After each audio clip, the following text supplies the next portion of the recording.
Dave, we've talked about your military career and your position as a disaster management liaison. Mm-hmm.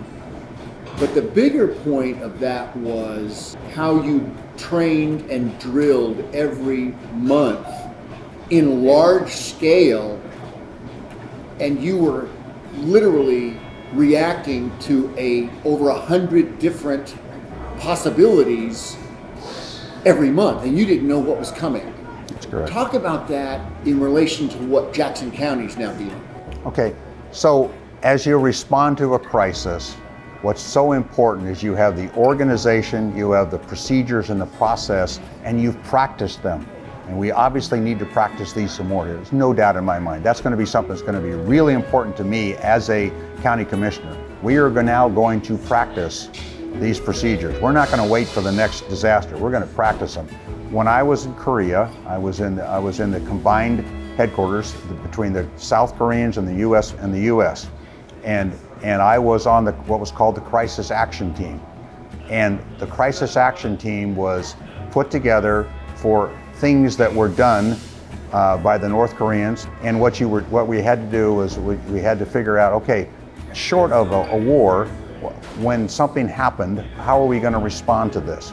And we had a process that was taught to all U.S. military officers, and we went through that process. And it's not unlike the process you would use for an emergency at the county level.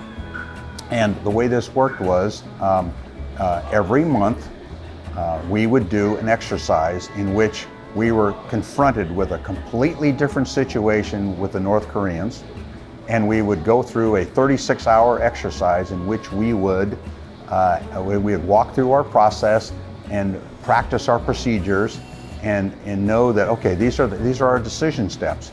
And like I say, this happened every month, and every month I would get a phone call sometime between 2:30 and 3 a.m. and I would go on down, and we would do this for 36 hours, and we would walk through these processes, and we got very, very good at those procedures.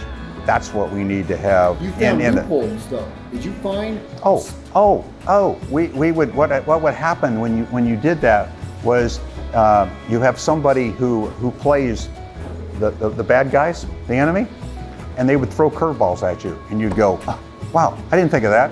Or what about if you walk through, in the same thing in a disaster, and I've done tabletop exercises looking at disaster, you get people around the room and you walk through what your procedures are, and somebody raises their hand and says, hey, have we thought about this? And you go, no, we didn't think about that. We better put that into our procedures. Well, isn't it better to do that in an exercise rather than waiting until the actual event happens and then go, oops, we didn't remember that. That's exactly what would happen in Jackson County. That's exactly what I would do in Jackson County, make sure that happened.